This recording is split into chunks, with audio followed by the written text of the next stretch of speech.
The importance of mentoring, coming up next on Pastor Bob's Coffee Break.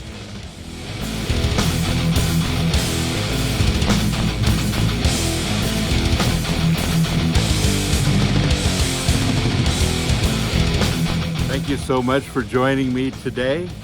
I'm standing here in front of the storehouse where we have sanctuary every week. And this has been a great place, a great gathering, a gathering of the family. We are metal, we are family. And thank you for being family today. So, great question. Dear Pastor Bob, I grew up in a Christian home. I was saved in 5th grade. Soon afterwards, I was baptized. We went to church every Sunday, etc. However, things were far from perfect. My family was extremely dysfunctional. The house was a hoarder home. There was lots of gossip, neglect, and addiction. Because of all this, I suffered a lot of trauma. I also turned away from the church and decided I hated Christianity. I came back to Christ about 10 years ago, and I've greatly improved after therapy and getting sober. My point is that I think Christians should set an example for others, and the type of behavior I saw from my family can turn others away from Christ as it did to me. God gives us freedom and a free will, and therefore I think we should use it to better ourselves and to help others. What is your opinion on the subject? You know, I've always said that I feel like it's important to live your life in front of people. Now, what do I mean by that? It isn't so much what you say, it's who you are and what you do. And folks, that's massively important. Who you are and what you do. So people may not listen to anything that you have to say, especially when they see your life is a little different trajectory than what's coming out of your mouth. And there's so many pastors and teachers and Christians who live life one way and talk a good talk a totally different way. Now, does that mean we're perfect and that there aren't those dark parts of our lives? No, all of us have them. But it does mean that we strive to follow Christ, and people may see our mistakes, but they see our hearts in making them. Not that we're perfect, but that we're in love with Jesus Christ and we're excited to follow him. But live your life in front of people. That's a very vulnerable thing. Be transparent. Be kind and loving towards each other.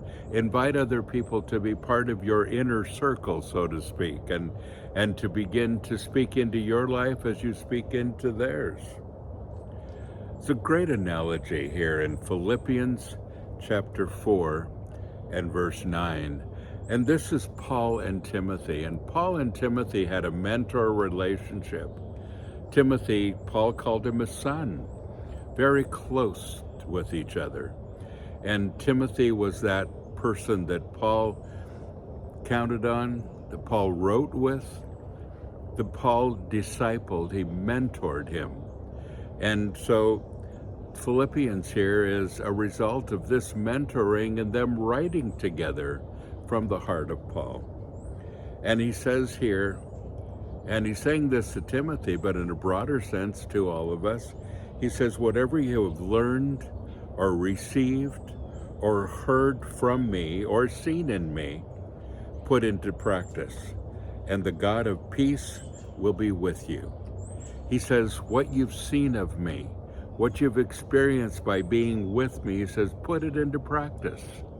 Whatever you've seen my mistakes, and you've seen how I correct them and how I get back on track, put that, as an important part of your life as well. Follow me even in my mistakes and my corrections, but follow me.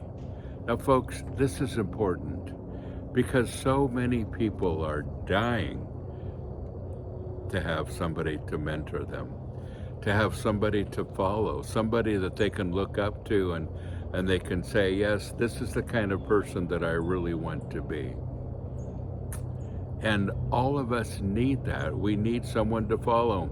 The older men mentoring the younger men, the older women mentoring the younger women, and then we have fathers and mothers and sisters and brothers in the faith. According to Mark chapter 11, we all have those. And that makes it important.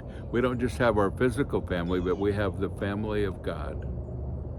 So folks, remember this. It's so important that we are mentoring, that we have someone to mentor us who is a father or mother in the faith, and that we're able to do the same with people that are just beginning and just starting along as well. And yes, live your life in front of people. That's an important thing. So a lot of times the church doesn't live a very good life, and what we mentor is not accountable. Holding each other accountable, and how do you do that? By watching each other and shaking your finger? No, it's by simply involving each other. As we grow spiritually together, we keep each other on the path. All of us need that. And it's the design that God has for his church.